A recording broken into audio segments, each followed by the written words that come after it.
ఈరోజు మొట్టమొదటి శాసనసభలో తెలంగాణ ఇచ్చిన కాంగ్రెస్ 13 రోజులుగా అధికారంలోకి వచ్చి తెలంగాణలో గత 10 ఏళ్లలో బీఆర్ఎస్ ప్రభుత్వ వైఖరి పెట్టిన ఖర్చును శ్వేతపత్రం ద్వారా తెలంగాణ ప్రజలకు అసెంబ్లీ వేదికగా చర్చలోకి తీసుకొచ్చి ప్రజలకు తెలియజేయడం జరిగింది.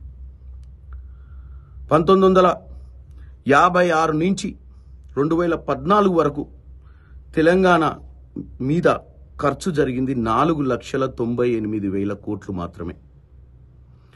దాంట్లోనే మనం ఈరోజు చూస్తున్నాం. హైటెక్ సిటీ కానీ, రాజీవ్ గాంధీ అంతర్జాతీయ ఎయిర్పోర్ట్ కానీ, రింగ్ రోడ్ కానీ, శ్రీశైలం కానీ, నాగార్జున కానీ, ఇంకెన్నో ప్రాజెక్టులు సస్యశ్యామలంగా ఉన్నటువంటి పరిస్థితి, కొన్ని ఇబ్బందులు ఉన్న పరిస్థితి వాస్తవం. నీళ్లు నిధులు నియామకాల మీద తెచ్చుకున్న తెలంగాణ ఇది.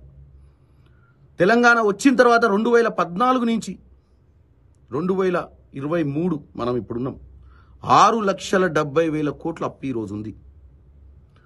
72,000 కోట్ల అప్పుతో వచ్చిన తెలంగాణ ఆ రోజు మనకు అన్ని పంచినప్పుడు తెలంగాణ ప్రత్యేక తెలంగాణ వచ్చినప్పుడు మనకు పంచిన అప్పు 72,000 కోట్లు. ఈ రోజు 6,70,000 కోట్లు. 6 లక్షల కోట్ల అప్పు.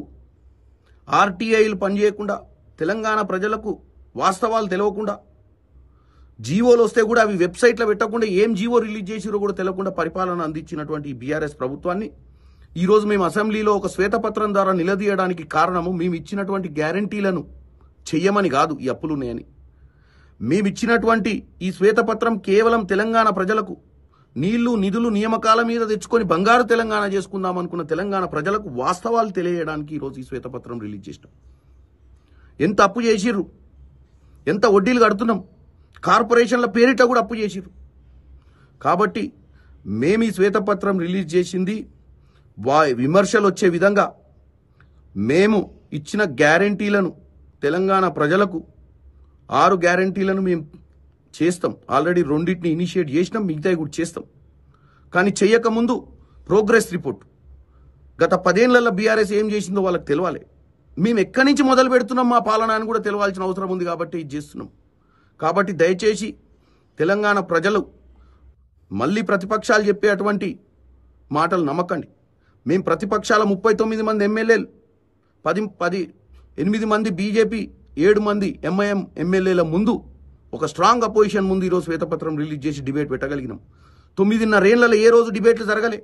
ఆ రోజే కనుక ఒక ప్రజాస్వామ్యం మాదిరిగా వీళ్ళు నడిపుంటే, ప్రతిపక్ష పార్టీలను నిర్వీర్యం చేయకపోయి ఉంటే ఈ దౌర్భాగ్య పరిస్థితి వచ్చేది కాదు.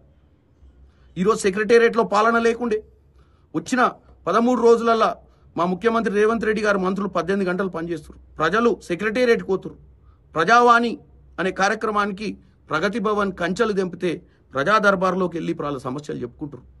మేము తెలంగాణలో స్వేచ్ఛ, తెలంగాణలో జరిగిన వాస్తవాలు గత 10 ఏళ్లలో ప్రజల మధ్యన తీసుకురావడానికి ప్రయత్నం చేసినాం. దీన్ని తప్పుదోవ పట్టించే ప్రయత్నం చేయొద్దని, తెలంగాణ ప్రజలు నమ్మొద్దని, మేము రానున్న రోజుల్లో మంచి పరిపాలన అందియనికనే ఈరోజు వాళ్ళు చేసిన తప్పిదాలను మేము ముందుకు తీసుకొచ్చినాం. మేము డెఫినెట్గా ఇదే అపోజిషన్ ఎప్పటికీ హెల్తీగా ఉండాలి. ఇదే అపోజిషన్ ఎప్పుడు మమ్మల్ని నిలదీయాలి. మా తప్పులను తెలంగాణ ప్రజలకు పారదర్శకంగా మేము పరిపాలన అందియాలని అనుకుంటున్నాం. ఈ విషయాన్ని తెలియడానికి ఈరోజు అసెంబ్లీ వేదికగా మీ అందరికీ వాస్తవాలు తెలియజేస్తాం.